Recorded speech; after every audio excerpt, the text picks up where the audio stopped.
Welcome to DCS Tiger Talk. I'm Avery Schumacher. And I'm Dietrich White.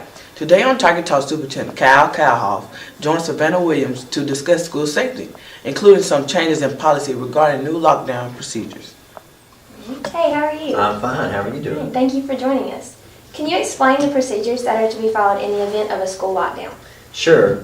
There's two types of lockdowns that you could have in a school. The first is a hard lockdown.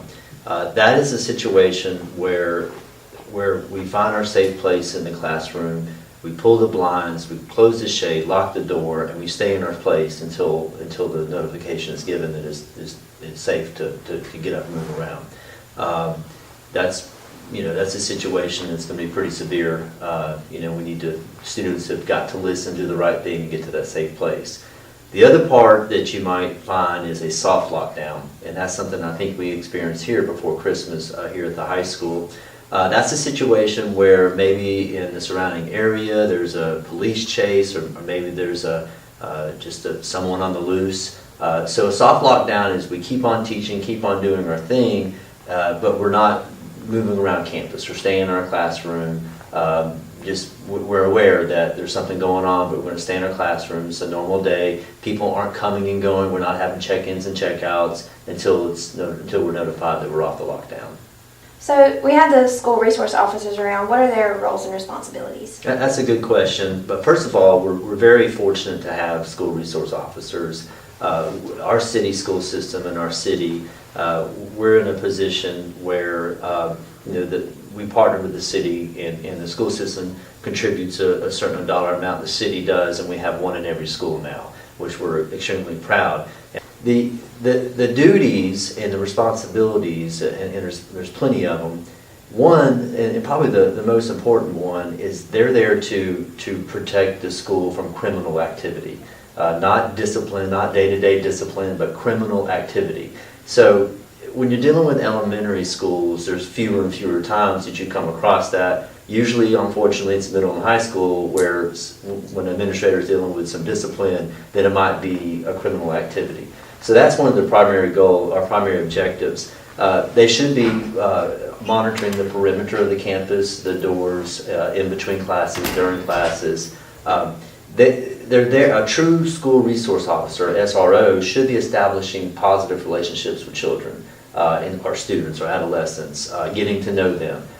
They still are a police officer, and they're going to enforce the law, but the children have to trust that person and not look at them as a bad guy. There's a police officer, but someone that they trust and they can talk to.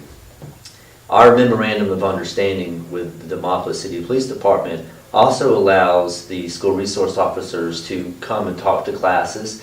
Teachers should know that. If you need a guest speaker, if you're covering a topic all the way down to elementary on citizenship in the community, you have a school resource officer that can come talk to the kids, all the way up to your government class in your senior year. All right. So are there any other plans in the works for increased school safety? That's a good question. Recently we rolled out the access badge. Actually, keep in mind here the access door systems. We're just starting that, and there's a few kinks, but we're getting them worked out. Our initial rollout on that covered less than half of the doors in our school system. We're going to continue to build upon that to maybe in 5 years, every single exterior door in the school system, you have to have an access key to get in or out of it. So we're building on that. That's going to take some time. There's talk, and we continue to talk about fencing in Demopolis Middle School. Now, that's very hard.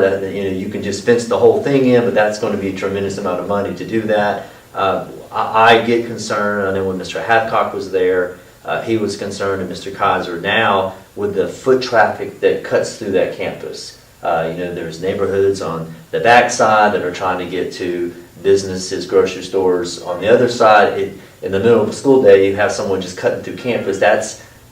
Times have changed now, and that's not going to happen. That's not appropriate. So we want to eliminate that. At some point soon, we've got to put another exit off of this campus. Sometimes there's good things and good reasons to have one way on, one way off. But if we all have to get off of this campus, For example, you've been to a graduation, I'm sure. When it's over and everyone's leaving at once, it takes about 45 minutes to get off this campus. That's not safe. So that's something that I hope we continue to talk about, and the Board of Education and the citizens and I can come up with a way to do that, but we really need to do that soon. All right, well, great. Thank you for your time. Thank you, Savannah. And now to Avery with a story on the state superintendent visit to Demopolis. Here in Demopolis, the schools strive to be the best. And last week, Eric Mackey, the state superintendent, paid the Demopolis City Schools a visit. Superintendent Mackey began his career as a high school physics teacher. He also served as the superintendent of Jacksonville City Schools for about 9 years. He was then elected in April of 2018 and began as the Alabama State Superintendent later that year in May. He spent the day going to Westside, U.S. Jones Elementary, Demopolis Middle School, and even Demopolis High School to take a look at some of the classes and programs. Hello, I'm Savannah Ogden interviewing Dr. Mackey. Dr. Mackey, what are your plans for improving middle schools in Alabama?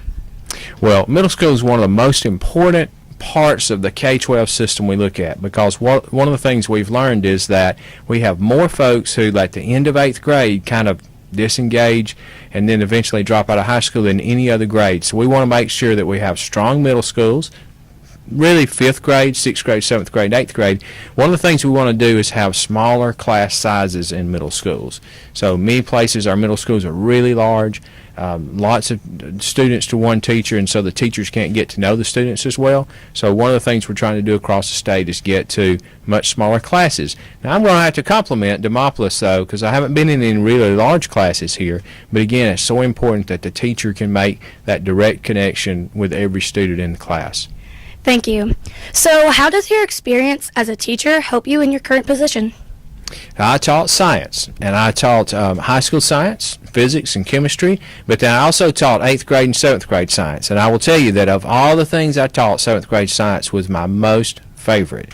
So having that experience working with students, kind of knowing what their struggles are there every day and what they're wanting to learn is really important in the job I have today, because the most important thing in keeping young people in school is to make sure they're engaged in their work, that they're having a good time. So if students are just sitting there and they're bored and the teacher may be getting across the information that he or she needs to do, but if the students aren't getting it, they're not engaged, then we know that there's a big chance they may just kind of tune out and drop out of school, and we don't want that. So I think having that experience of actually working with students and seeing what makes them engaged is a big, important part of what I do today. Great. What has been your favorite part of your visit today? That is a hard question because I've enjoyed every bit of it. But I would have to say that actually the place we just left, your Lab 212, has been the favorite part of my visit, because we see lots of students in there, again, very engaged, doing math and science. There are students down in the floor working with markers and colors. There are students sitting at the table, students sitting at those nice little seats, kind of cafeteria seats around the edge. But I did not see anybody who was just daydreaming or looking around. Everybody was engaged in their work. All right. What is your favorite part of your job? My favorite part of my job is this right here, getting out of the office and visiting schools and meeting students and teachers, young people like yourself and the great people who work in our schools every day to give all of our students every opportunity they can have to be successful in life. All right. Thank you for coming today. It's been really an honor. Thank you. It's an honor to be here.